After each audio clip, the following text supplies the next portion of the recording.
다 함께 묵상하심으로 새벽 예배를 하나님께 올려드리겠습니다. 함께 기도합니다.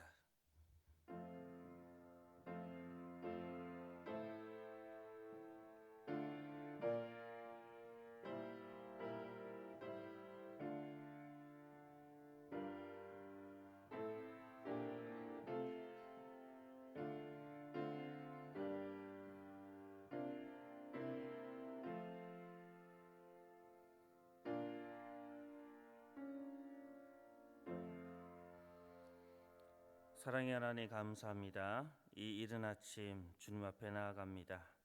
오늘도 주의 말씀으로 우리를 채워주시고 주님께서 우리에게 베풀어 주시는 그 평화를 누리는 하루 될 수 있도록 인도하여 주옵소서. 예수님의 이름으로 기도합니다. 아멘. 다 함께 찬송가 94장 주님께 찬양 올려드리겠습니다.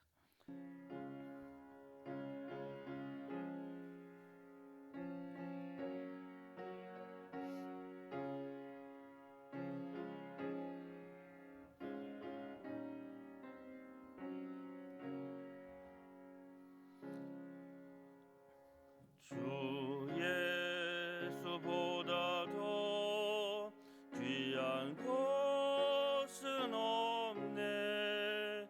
이 세상 부귀와 바꿀 수 없네. 영축을 내 대신 돌아가신 그 놀라운 사랑 잊지 못해.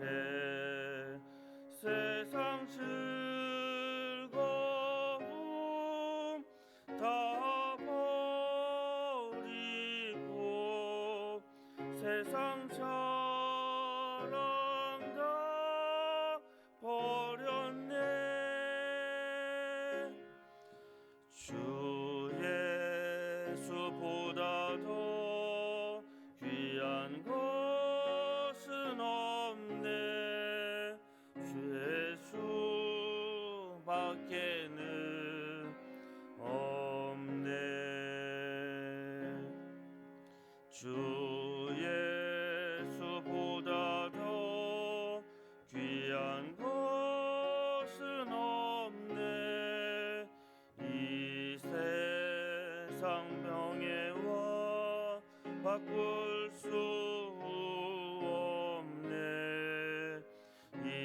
이전에 즐기던 세상 일도 주 사랑하는 마음 뺏지 못해. 세상 즐거움 다 버리고 세상 자랑 다 버렸네. 주 예수보다 더 귀한 것은 없네. 예수밖에는 없네. 주 예수보다 더 귀한 것은 없네. 이 세상 행복과 바꿀 수 없네. 유혹과 핍박이 몰려와도 주 섬기는 내 맘 변치 않아. 세상 즐거움 다 버리고 세상 자랑 다 버렸네. 주 예수보다 더 귀한 것은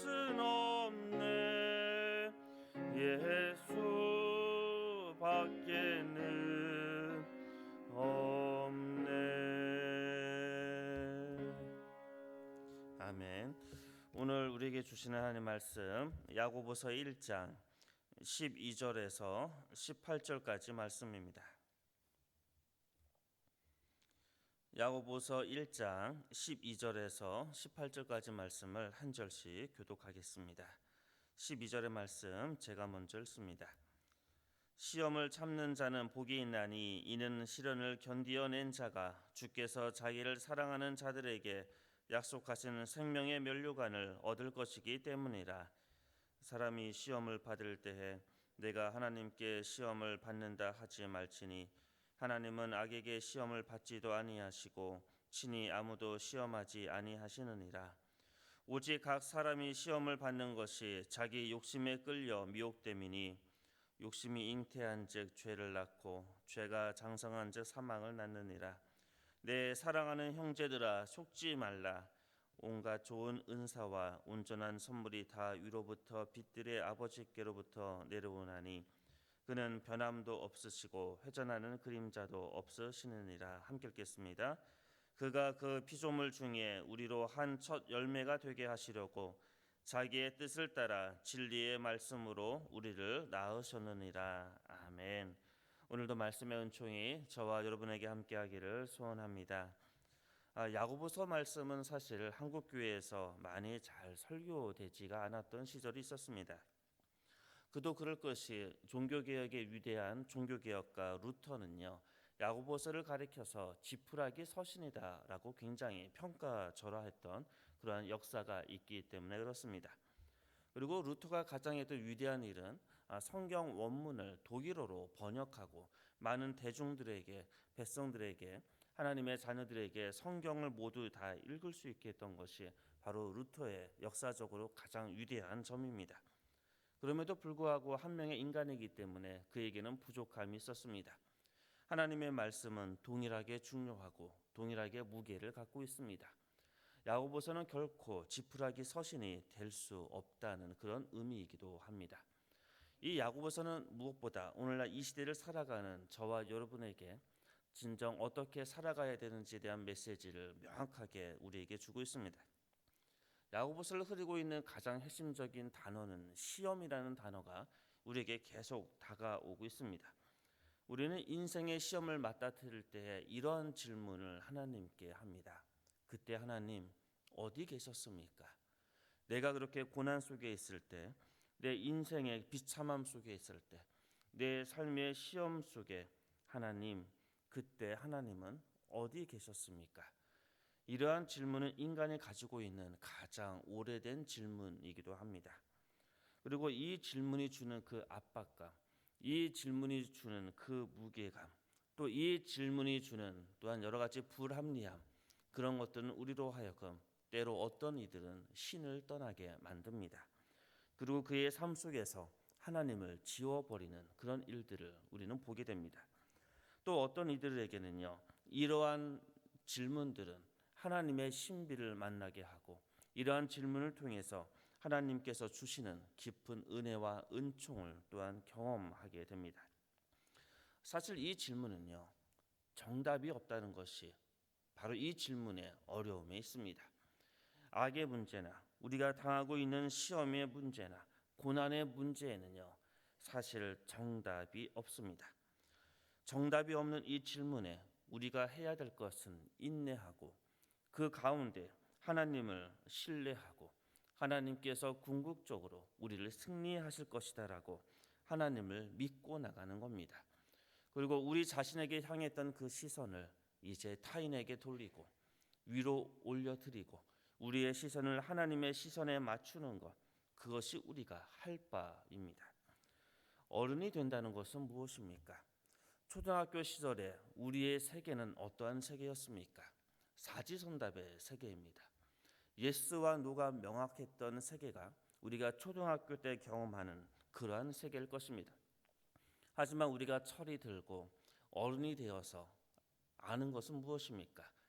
바로 모호함입니다. 우리의 인생에 있어서, 삶에 있어서는 결코 사지선답이 없다는 겁니다.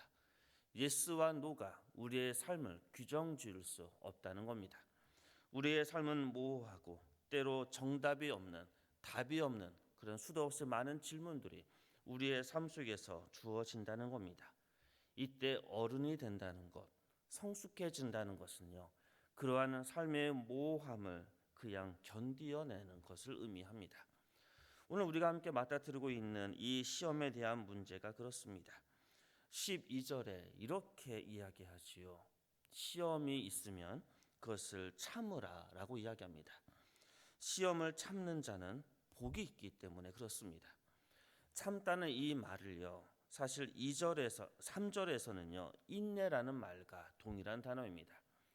이 참다라는 말을요, 원문을 좀 찾아봤습니다. 그러니까 이게 두 가지 단어의 합성어더라고요.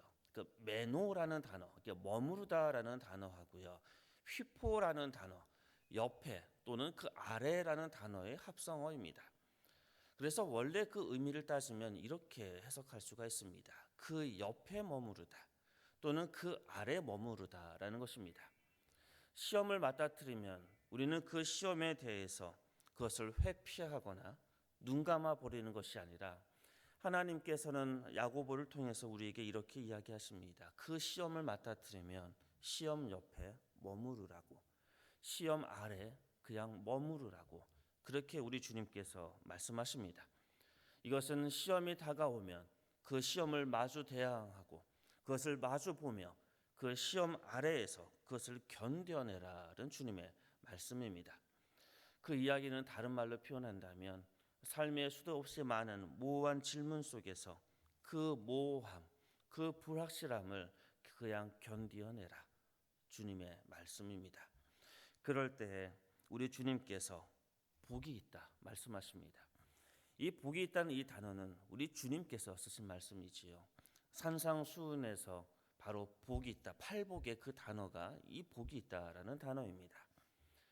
복이 있다 이 단어를 요즘의 현대적인 언어로 번역을 하면 행복하다라는 단어가 더 가깝습니다. 그래서 시험을 견디는 자, 우리 주님께서 말씀하십니다. 행복할 것이다. 참 우리의 인생의 역설을 보여주고 있습니다. 행복이란 단어와 시험이란 이 단어는 참으로 어울리지 않는 단어입니다. 우리의 삶의 불합리함과 역설적이고 모호한 모습을 드러내는 이 모습이 바로 지금 우리가 함께 읽고 있는 이 단어에서 드러내주고 있습니다. 그리고 이제 이런 말씀을 주님께서 하십니다. 다시 12절을 보겠습니다. 시험을 참는 자는 복이 있나니 이는 시련을 견디어낸 자가 주께서 자기를 사랑하는 자들에게 약속하신 생명의 면류관을 얻을 것이다. 우리 주님께서는 이 삶의 모호함 속에서 우리로 하여금 그 안에 견디라고 말씀하시고 우리에게 한 가지 약속을 해주시지요. 바로 생명의 면류관입니다. 영생의 성물을 우리 주님께서 주시겠다라고 말씀하십니다. 마치 마라톤 선수가 월계관을 얻는 것처럼, 하지만 마라톤 선수가 얻는 그 월계관은 언젠가는 썩어질 월계관이지만 우리 주님께서는 생명의 면류관, 영생의 그 면류관을 우리에게 주시겠다라고 약속하십니다. 지금 혹시 시험을 당하고 계시다면, 인생의 모호함 속에 앞이 불확실하시다면, 여러 가지 삶의 고난 때문에 하루하루 살아가기가 너무나 힘드시다면, 어젯밤도 잠 못 이루고 밤새 뒤척이며 인생의 여러 가지 문제 때문에 하나님 앞에 기도하셨다면 행복하십시오. 생명의 면류관을 우리 주님께서 약속하고 계십니다. 그것을 믿고 그것을 신뢰하고 나아갈 때 우리는 행복할 수가 있습니다. 13절에서 14절까지는요. 이 시험에 대한 여러 가지 잘못된 태도에 대해서 우리에게 얘기해 주고 계십니다. 사람이 시험을 받을 때에 내가 하나님께 시험을 받는다 하지 말지니 하나님은 악에게 시험을 받지도 아니하시고 친히 아무도 시험하지 아니하시느니라. 오직 각 사람이 시험을 받는 것은 자기 욕심에 끌려 미혹됨이니 욕심이 잉태한즉 죄를 낳고 죄가 장성한즉 사망을 낳느니라. 지금 요 시험이라는 이 단어, 제가 야고보서를 처음 이야기하면서 시험과 유혹이라는 제목으로 새벽에 말씀을 전했습니다. 시험과 유혹을 구별할 필요가 있다라고 말씀을 드렸습니다. 시험은 하나님께서 주시는 경우가 많지만 유혹은 사탄이 주는 것이다 라고 말씀을 드렸습니다. 오늘 함께 읽었던 말씀 중에서 12절은요 시험이라고 번역을 하면 좋습니다. 하지만 13절부터 15절까지 나와 있는 시험은 유혹이라고 그것을 단어를 바꿔서 읽어 나가시면 우리가 좀 더 이것을 쉽게 본문을 이해할 수가 있습니다. 제가 다시 한번 읽어드리겠습니다. 13절입니다. 사람이 유혹을 받을 때에 내가 하나님께 유혹을 받는다 하지 말지니 하나님은 악에게 유혹을 받지도 아니하시고 친히 아무도 유혹하지 아니하시느니라. 오직 각 사람이 유혹을 받는 것은 자기 욕심에 끌려 미혹되기 때문이다 라고 말씀하십니다. 바로 유혹은요 자신의 욕심 때문에 인간이 갖고 있는 그 탐욕 때문에 오는 것이라고 주님은 말씀하십니다. 하나님께서는 때로 우리의 믿음의 시련을 주십니다. 때로 허용하십니다.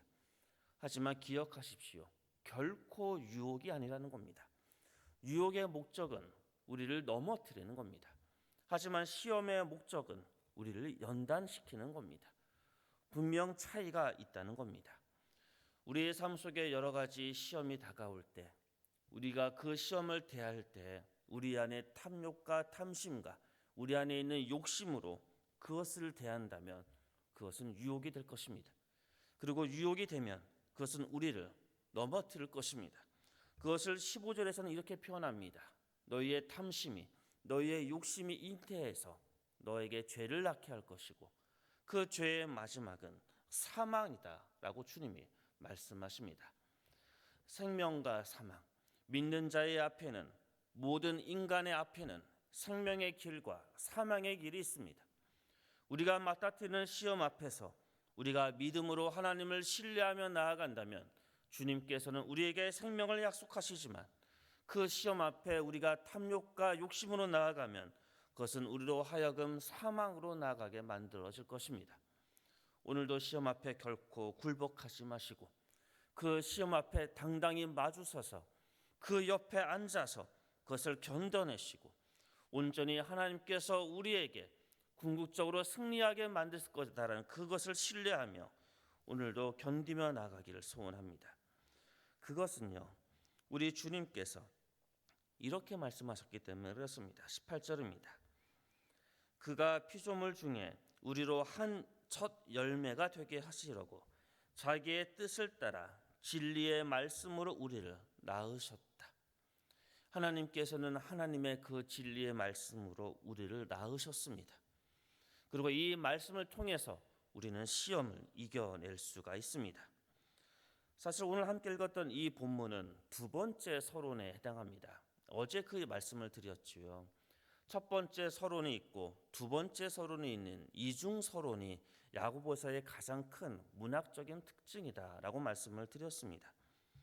첫 번째 서론은 세 가지의 주제가 나온다라고 말씀을 드렸습니다. 시험에 대해서, 그리고 지혜에 대해서, 그리고 부와 가난에 대한 이야기, 이 세 가지 주제가 야고보서에서 가장 중심적인 내용으로 반복적으로 우리에게 다가올 것입니다. 그런데 이 세 가지 주제는요 사실 연결되어 있는 겁니다. 시험에 대해서 그 시험을 이길 수 있는 방법을 첫 번째 서론에서는요 지혜를 구하는 기도를 하라라고 말씀하십니다. 그리고 시험의 가장 대표적인 예로서 부에 대한, 돈에 대한 이야기를 하고 있는 겁니다. 마찬가지로 두 번째 서론에 해당하는 12절부터 27절까지도요 이 세 가지 주제가 반복됩니다. 처음에 시험에 대한 이야기가 12절부터 18절까지 이루어지고 나서요 그 다음에 19절부터 25절까지는 그 시험을 이기는 방법을 우리에게 주고 계십니다. 그 방법은 말씀이라는 겁니다. 처음 서론에서는 바로 지혜를 구하는 기도였습니다. 그리고 두 번째 서론에서는 그 시험을 이기는 방법을 말씀으로 우리에게 말씀하고 계십니다. 그리고 26절과 27절은 그 시험의 예로서 바로 참된 경건에 대한 이야기, 그리고 돈에 대한 우리의 태도에 대한 이야기를 하고 있습니다. 사랑하는 성도 여러분, 야고보서의 본문의 말씀을 통해서 우리에게 주님께서는 시험을 대하는 태도를 가르치시고 오늘도 우리에게 하나님의 말씀을 들려주십니다. 첫 번째 서론을 통해서 들려주는 말씀, 기도와 두 번째 서론을 통해서 들려주는 말씀이 우리를 시험을 이겨나갈 수 있는 우리의 태도라는 겁니다. 오직 말씀과 기도, 그거밖에는 우리의 삶의 답이 없습니다. 우리의 삶에 맞닥뜨리는 고난 속에 오늘도 말씀으로, 오늘도 기도로 승리하시고 사망의 길이 아니라 주님께서 우리에게 허락한 그 생명의 그 길, 생명의 면류관을 얻는 주님의 귀한 자녀, 하나님의 백성 되기를 주님 이름으로 축복합니다. 함께 기도하겠습니다. 주님, 우리의 삶이 너무나 힘듭니다. 하루하루 숨 막히고 하루하루 살아내는 것이 때로 너무나 어렵게 다가올 때가 있습니다. 그럼에도 불구하고 말씀과 기도로 모든 시험과 모든 유혹을 이겨나게 하시고 주님께서 우리에게 허락한 그 생명을 얻는 주님의 자녀 될 수 있도록 주여 주님의 은총을 우리에게 내려 주옵소서. 예수님의 이름으로 기도합니다. 아멘. 주기도문으로 새벽 기도회를 마치겠습니다. 하늘에 계신 우리 아버지, 아버지 이름을 거룩하게 하시며 아버지의 나라가 오게 하시며 아버지의 뜻이 하늘에서와 같이 땅에서도 이루어지게 하소서. 오늘 우리에게 일용할 양식을 주시고 우리가 우리에게 잘못한 사람을 용서하여 준 것 같이 우리 죄를 용서하여 주시고 우리를 시험에 빠지지 않게 하시고 악에서 구하소서. 나라와 권능과 영광이 영원히 아버지의 것입니다. 아멘. 오늘 이 시간 함께 기도하기를 원합니다. 오늘 우리 주님께서 우리에게 주셨던 말씀을 기억하며 우리의 인생의 모호함과 또는 고난과 시험 속에 오직 말씀과 기도로 이기는 하나님의 자녀 되게 해달라고, 하나님을 신뢰하고 하나님께서 궁극적으로 우리를 승리케 하시고 영생의 생명의 면류관을 주시는 분이 바로 우리 아버지 하나님이심을 기억하며 오늘도 말씀과 기도로 승리하는 하나님 자녀 되게 해달라고 함께 기도하도록 하겠습니다. 함께 기도합니다. 사랑의 하나님, 감사합니다. 이 시간 주님 앞에 우리의 삶의 여러 가지 어려움과 고난을 온전히 주님의 손에 올려드립니다. 주님, 때로는 이해되지 않는 모든 상황 속에